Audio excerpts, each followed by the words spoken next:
perhaps I should ask the speakers right away to have your slides open, so that's a good opportunity for everyone else to ask questions. Let me just remind you on all the speakers we had today, so in order to spark your brains. So we started with Hyun Min, who talked about exothermic, SIDM, and the connection to Xeno Wonton access. Then we had Xiao Yong, who told us about an efficient parameterization of SIDM, so-called effective range approach. Then we had Camilo talking about inelastic dark matter and in connection with the dark Higgs. Then Tian Tian talked about, gave us an overview over the various efforts of detecting sub-GeV dark matter in direct detection. Then we had Haibo talking about SIDM and small scale structure. And then finally, Roberto just talked about WIMP dark matter and the scotogenic model. So, and I see the speakers lead by good example and turn on the cameras. So perhaps we can sort of get a little bit discussion feeling going this way. So whoever wants to, or I hope I'm not overreaching by asking that, but whoever wants to turn on the camera, this is a good moment. So perhaps we should, in the interest of time for Hyun Min, he's in a time zone where we are running a danger of losing him. So if there are questions to Hyun Min, perhaps we can start with those. And I guess just unmute yourself and speak up.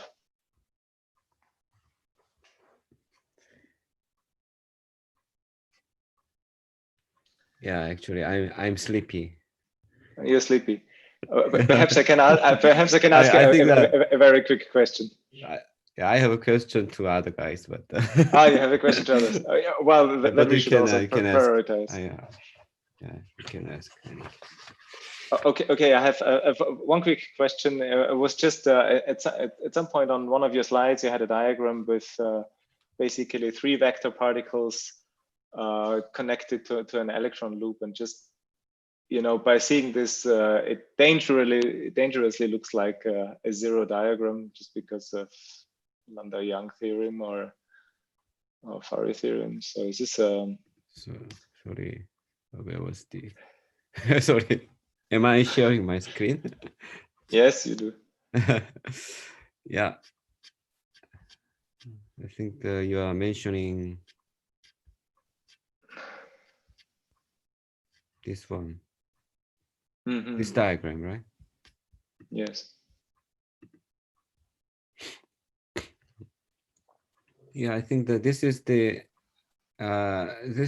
actual. If you have actual vector, this is kind of anomaly diagram. G prime coupled to 2 photons. Of course, is on shell G boson G prime because of Landau-Young theorem. This effective coupling vanishes. But here the point is that G prime could be off shell because of small mass splitting between chi1 and chi2. So then this 3-point vortex does not vanish. Yeah, for off-shell G prime, yeah, and also actual vector coupling. I see. Okay. Sorry, may I ask, what is AE? Your AE is the axial vector coupling to the electron. So because this loops exists because of the electron coupling to G prime. I see. Yeah. So when the electron axial vector coupling vanishes, but in that case, it does not, it vanishes. So only you go back. It exists. Yeah. Sorry. Sorry to interrupt you. So can you show me again the Lagrangian of the dark matter? Yeah, this one. This is the. Yeah. I included most general Lagrangian to G prime. Yeah, for G prime couplings. So. But don't you have some anomalies in this? Yeah, this is just the effective Lagrangian. In the later part of my talk, I give a concrete example from G prime portal. Through the gauge connecting mixing, Okay, and then it's 0. The actual vector equal to 0. But in some cases, Okay. if you have a I didn't have time to explain this in detail, but if you have a heavy lepton, vector like lepton coupled to electron, then in that case, you could generate both axial and vector real coupling to electron. In this case, the X-ray bound is most stringent.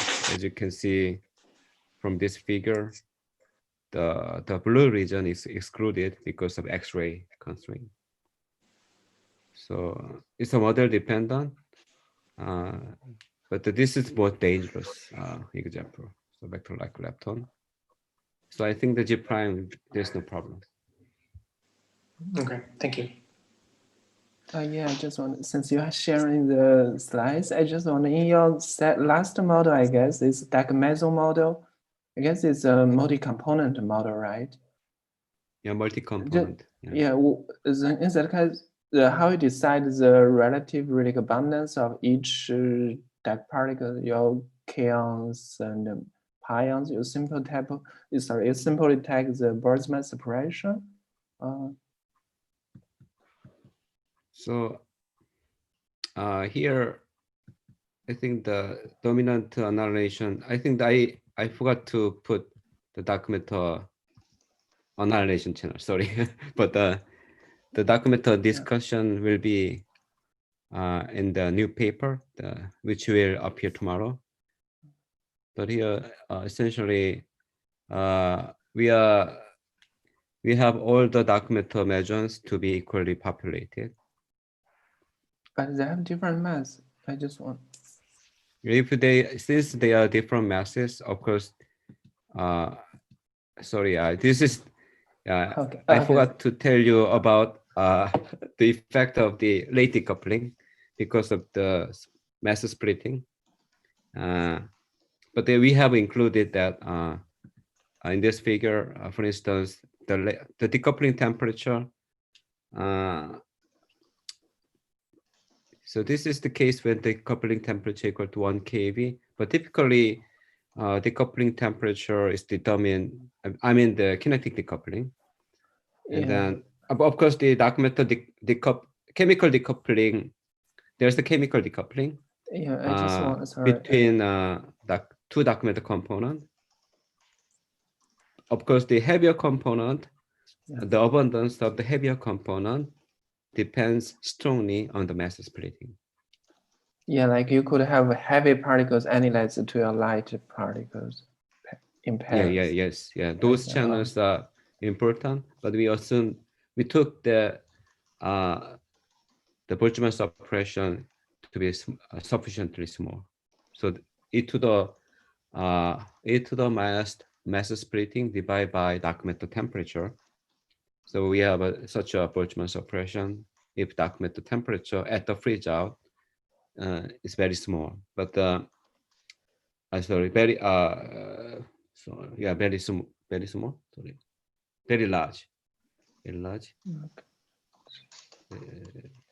Very small. Yeah, if it's very small, that there's a large Boltzmann suppression. But if dark matter temperature at the time of freeze out is comparable to the mass splitting, there is no problem. Okay. So that is has been taken into account. So that's nice. Yeah. Otherwise, the dark matter abundance of heavier component will be exponentially suppressed. Yeah, because your final signal in direct detection depends on that. Yeah. Sorry, I was very quick about this paper because we have just finished it. So yeah, we'll read it tomorrow. Okay, Hyun-Min, because you stayed up late, you are also awarded a question to other speakers. Yeah, sure. So so can I ask a question to other speakers? Yeah, yes, indeed. That's what I tried to say. Yeah, okay. I see. Okay, I'm yeah. Yeah, you can ask. So Okay, good. Sorry. I have a question to Haibo about the gravothermal collapse with this large self-interaction. If you are you there? Mhm. Yeah. Yeah. Okay. So it is very interesting. Actually, today I had a colloquium by astrophysicist who is doing some high resolution simulation for supermassive black holes. Mhm. So it's the right time. so, so actually, so the standard simulation, even with the direct collapse, doesn't explain large, supermassive black holes like a 10 to 9 solar mass. So in your case, you can explain, right? Mhm. So my question is how large is the self-interaction to be to explain such a large supermassive black hole mass?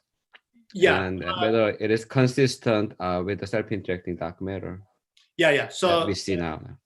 right. So I think let me just maybe give you some thoughts.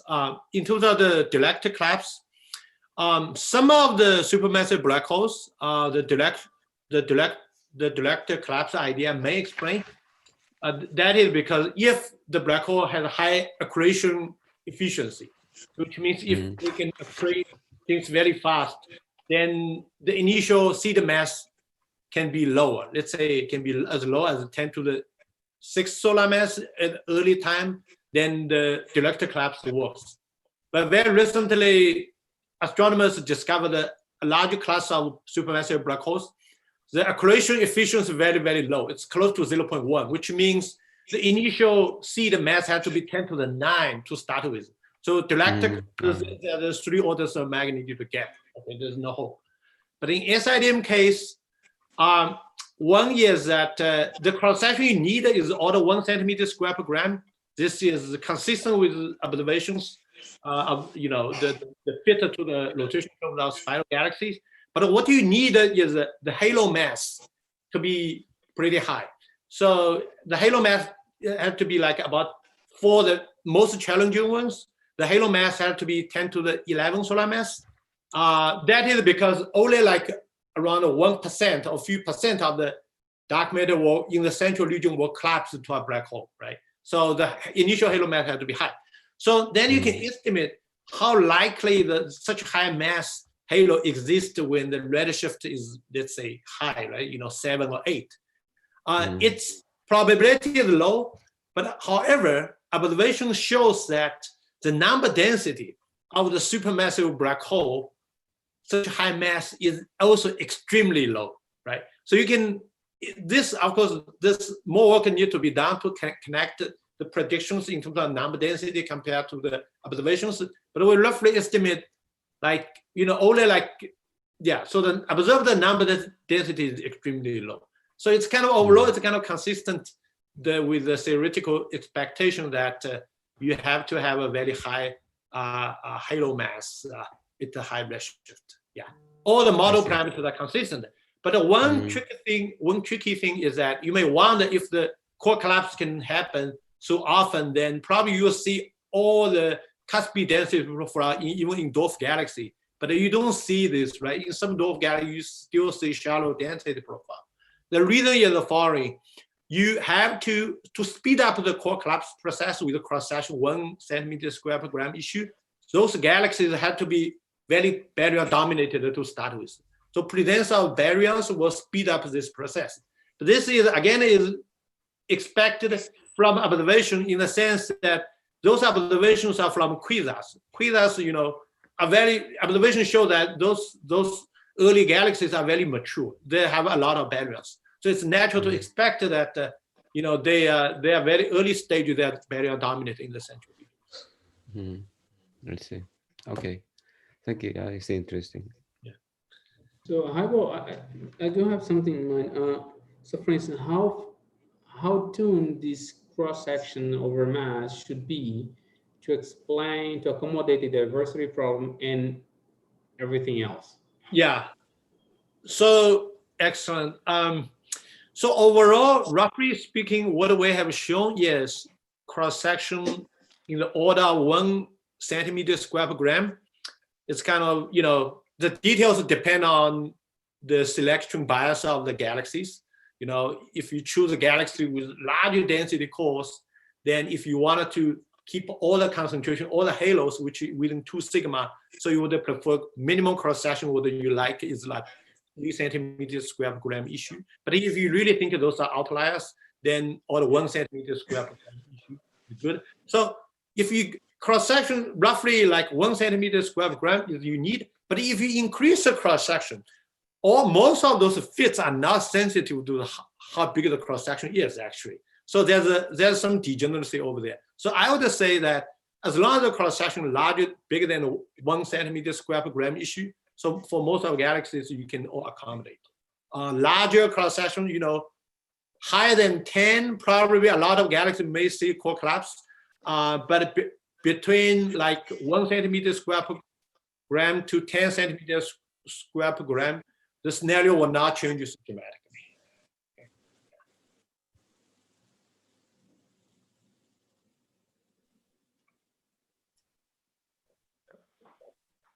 Okay, very well. So just perhaps to stay with the SIDM topic for a moment.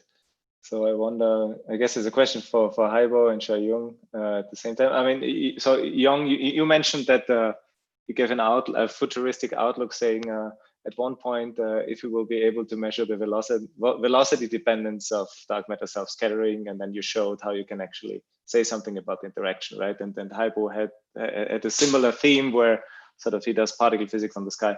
So I wonder, what exactly will it take until we're there to test, for example, the sign of the interaction and these sort of things? So what are we looking for and what are we waiting for in this case? Xiaoyong, you want to go ahead first? You're muted. Yeah, actually, You're muted. You're muted. You're muted. sorry. I clicked it. It did. Okay, it did not work the first. Okay, I can start first. I guess you'll give more important things. Yeah, I mean, I don't know much about. I mean, first we need to improve the measurement with scale data to tracking like stars and all those things. It's at least in our galaxy to really see. To really understand the velocity profiles, let's say, of stars better, to map really the halo profiles better. But I guess, I mean, it probably will be only in the long future we can really measure other like drop halos beyond our Milky Way to really see the velocity dependency. And probably Haibo has some better to say. It's overall, I think what I want to say just along the lines that you just mentioned. Essentially, when you kind of, well, I think the thing is, well, first of all, I think I hope like more people are interested in this, spend time on this, could be interesting, right? So because, and I think there's a more like observational perspective we can expect. For example, the discovery of ultra diffuse galaxies, like the 2 galaxies with little dark matter, right? So that I think those rare objects are really interesting to study, and we show that even if you think like strong baryon feedback actually also does not work, because if you have a strong feedback, you blow away baryon gas a lot. So then you may generate a course, but the baryon concentration becomes very, very low. So we show that, let's say to explain like these 2 ultra diffuse galaxies, if you have a strong feedback, actually you don't have baryon because those ultra diffuse galaxies are dominated by baryons, right? So the feedback will generate the opposite effect. So these are some examples. And I also mentioned that strong length observation, this was released just, the paper was released in September, shows that actually you need a more dense inner region compared to the CDM prediction. So the CDM is like, usually people thought that you need a observation, need a coarse, a shallow density profile. But there are observations just we discussed that, like from strong learning, shows that you need a more dense compared to CDM, right? So that probably is indication of core collapse, which it's very unique prediction in SID. The CDM really cannot mimic those this effect, because you see the density which is higher than predicted by CDM plus variance, right? So this is just, I believe this is just iceberg, the tip of the iceberg. I expect like a LSST in the next 5 or 10 years, we'll see a lot of strong learning signals, and we're gonna wait to see how this learning signal will tell us. Okay, if they see like more events like very dense substructure inside the galaxy clusters, that is also kind of interesting direction to look for.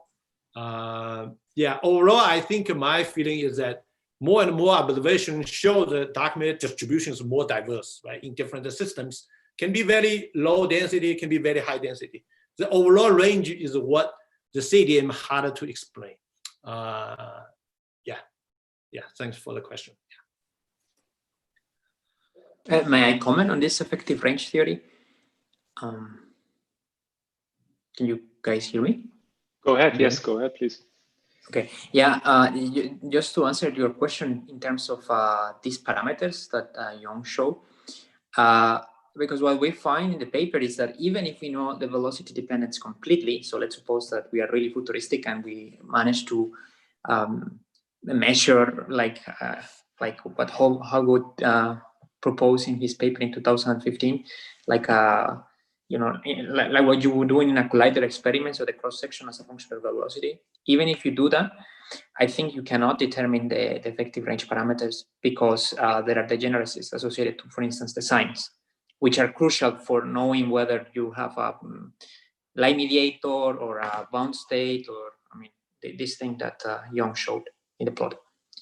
So for instance, you can prove that you can only, from the velocity dependence, you can only determine the absolute value of the scattering length and the ratio of the effective range and the scattering length. So signs involved in those things would cancel, and therefore you will lose some information. So one would need another independent measurement to get those parameters. And another independent measurement means what? Yeah, I don't know. Maybe you know. Maybe the angular distributions. Of course, in a scattering process, there are many observables. And the only thing that we study in our paper was the velocity dependence. So, yeah, that's all. Actually, this could be a good question for Haibo. So how could you determine angular dependences for SIDM? Man, that's very tough. I think because of what you see in observations is that just a summarization process, right? So then the question is that how effective your collisions will summarize the system. So if you really think about long-range interaction, so the scattering will dominate by small angles, maybe it may not be so effective to summarize the system. So there's a simulation code done by Andrew Robertson at Durham University. He has written the code to capture the angular dependence. I think he has a sort of simulations to demonstrate the effect. You do see some effect from his simulations, but if you really depend on the systems on different scales, probably to see overall effect, because otherwise, if you just consider one system on one mass scale, you can, all those effects can be mimicked by, other dependence, right? So not just angular dependence, but maybe it's degenerated with other parameters. But if you look into the different systems, maybe there's a way to do, but effectively, theoretically, we just parameterize by transfer cross section, and depending on how you define it, it's give you an overall effect. But in real systems, yeah, it's a bit hard, I think. Yeah, but theoretically, you certainly can study as Andrew Robinson did actually. Yeah. Yeah, actually, I just wonder, like, is it really long term? If you can measure the pressure and measure the velocity distribution of dark matter, I just wonder, in that case, is it possible to get any angular dependency in cross section? Because I guess if they don't scatter, usually you would get radical direction velocities. But if they scatter much, the velocity will become more random. I just wondering, in that case, would you get? Yeah, but right. But the problem is that you cannot measure that velocity directly in halos. You just measure stars. So, yeah, but in some sense, I mean, I think I read papers in the long future you could measure the pressure, like at a different radius. So this would give you some information. well, yeah, you can measure stellar motion, but not dark matter directly. I think that. Yeah.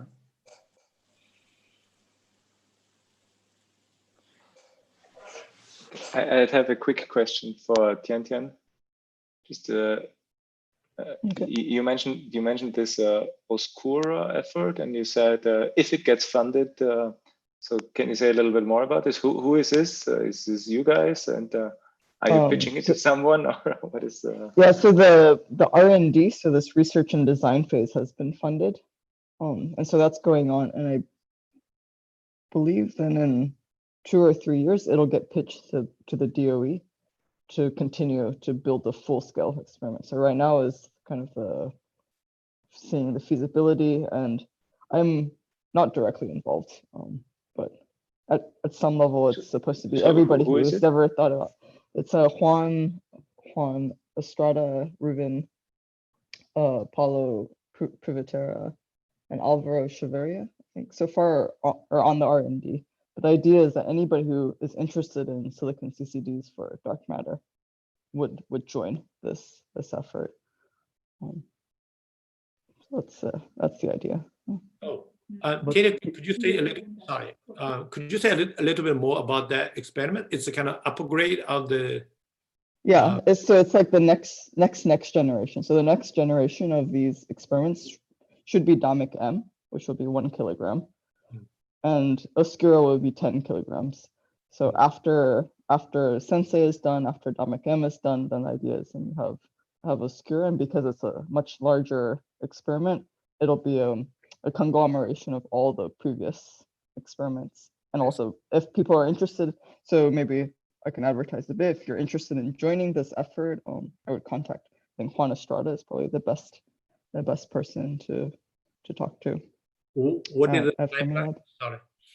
Yeah, actually, I have to look it up. I want to say 2023 is when the decision would be made for if it's funded. Let's see. I had the impression that this OSCOR was focusing more on neutrino physics, no? Yeah, it could do both. I think because I think Juan et al. Are also looking at because a lot of people on Connie would also join OSCOR. That's my understanding. So, but it sounds like Sensei and DAMIC is coming together on this one, or at least a few of the people, right? Yeah. You said Ruben is also involved in. Yeah, that's the idea. And will also be skipper CCD? Yeah, it'll be like, I think the hardest part is just how do you create such big skipper CCDs at that scale. Yes, thanks, Rogelio. Put a link in the chat for this.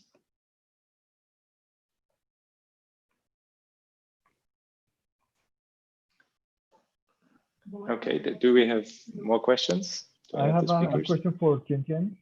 So in one of your slides, you talk about solar reflection. What's that? Photo absorption or the? I remember solar reflection, but maybe I misread it. Oh, the solar reflection. Yeah, this was something that Josef had worked on. It was a way to increase the velocity of dark matter, because part of the struggle with dark matter, electron scattering, once you go down to low masses, is transferring enough momentum. So there's been quite a lot of work. So like Josef has worked on this, Maxime Possible has thought a lot about it. It's like, how do you boost the dark matter?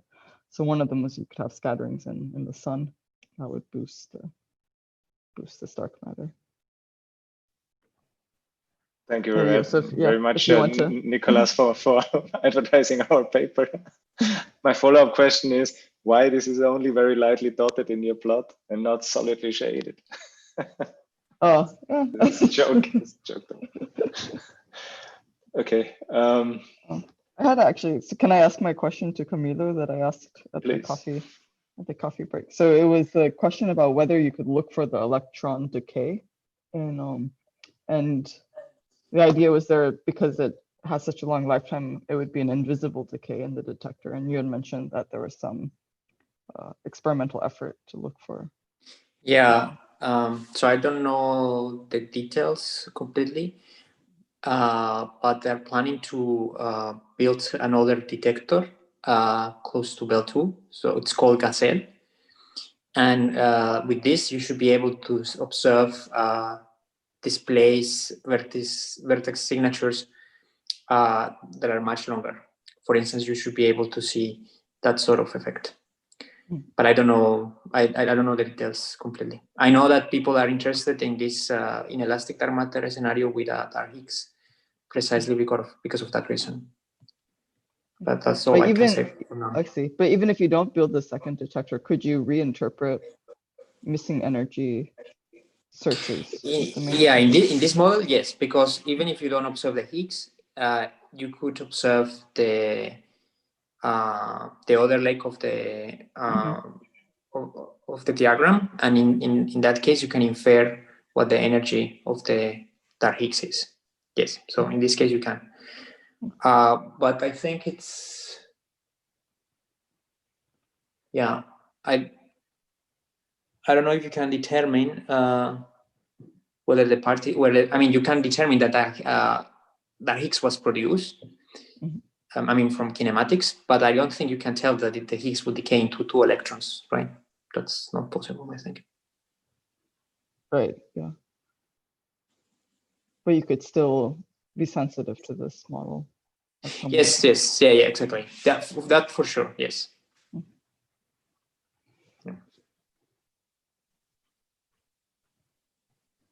Okay, Camilo, I was also wondering, I mean, how strong is this connection with the dark Higgs? So you could also have a C prime, which is just a Stackelberg, which has sort of a Stackelberg mass, and then you lose that. Well, it depends, right? So in this scenario, you really need to have a Higgs mechanism because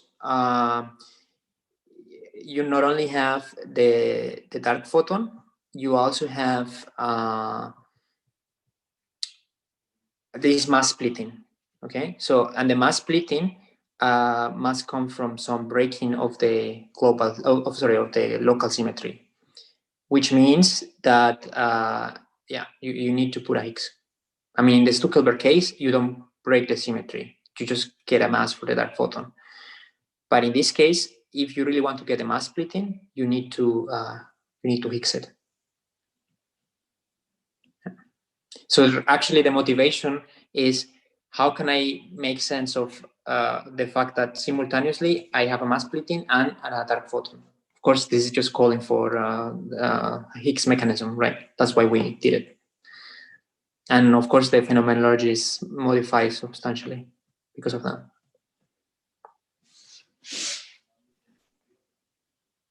Okay, thanks. Do we have further questions? Yeah, I have a quick question for Tian. I was looking at the limits, the plots of electron cross-section, electron dark matter cross-sections as a function of dark matter mass, and there is no neutrino floor. I wonder if this has been studied, because you would expect, there are MEV neutrinos from the sun that can maybe interact with electrons also. And so the question is there a neutrino floor? People have studied this? Yes, there is. In fact, there's a paper that I wrote with Ruben Essig and Mukul Sholapurkar. I can put it in the chat if you give me 1 second. It's quite, it's a bit lower than what's being shown. in these plots, but it does eventually show up. So if you give me 1 second. Okay, thanks. Right. Mhm.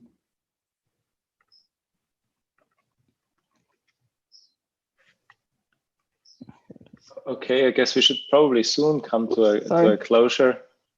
We have lost now, bleeded half of the people. So perhaps 1 or 2 more urgent questions, and the rest I have a question. also be different. It's not urgent at all, and actually it's not really related to the talks to today. I can mute you. Okay, please do it. But I saw that Xavier Bertou is here, or maybe it's a question for him or to Rogerio. But I think it's something that is very interesting, particularly to the Latin American community. Is that last week I saw that there are bad news from this Agua Negra tunnel. So where this big Latin American lab was supposed to be constructed, and if I understood correctly, it's canceled, no, since last week or so. So I don't know if you guys know something. No, it was canceled? I think so. That's what I read in the newspaper. I saw rumors on Twitter. Oh no. Oh no. Oh no. That's really But terrible. there was a Chilean government, I guess, right? Yeah, Roberto, you should know Yeah, about I it. can comment on it. Maybe. Please. Do you hear me? Yeah. Yes. Yeah. So the situation is the Chilean government declined I have a very bad internet connection, so I'm not going to put my camera. Sorry. The Chilean government declined the landing, which was binational from Argentina and Chile for the construction of the tunnel. So this was $1.5 billion, which was lent to Argentina and Chile to build the Agua Negra tunnel. And this is in some ways a conclusion of, let's say, the last 4.5 years of freezing of the status of the tunnel, which is basically for political reasons, let's say. The situation is not good.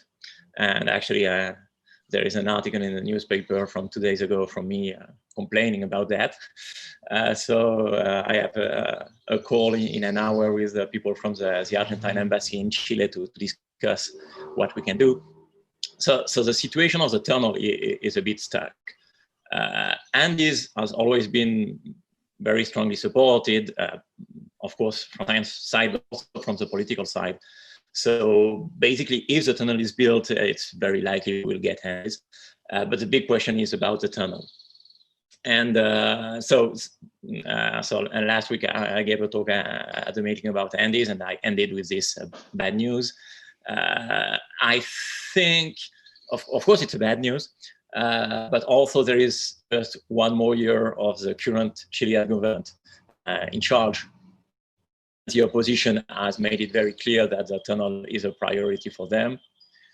And since these last 4 years have not been very good for the current government, they had a lot of unrest. I don't know if you remember last year, there were, they had to put the military in the street to stop the unrest in the street. And then there was, of course, coronavirus, which is something which always put any government in a bad light. So there are a good chance that in a year there will be new elections, and that the tunnel could be put back on the agenda. So right now we are at a low point, but I don't think it's a final blow for the tunnel. So for Christmas, just ask Santa Claus or whoever is your favorite fairy in-existing guy to add Agua Negra tunnel to the list. Okay, so I'm afraid we are not ending on a high point here, but probably we should conclude today's discussion. So thanks all the speakers again, and to everybody who participated. And I guess see you tomorrow, 10 a.m. Sao Paulo time. Yeah, thank you very much. Have a good night or a good day. Thank you very much. Thank you, everyone. Bye-bye. Thank you. Bye. Bye.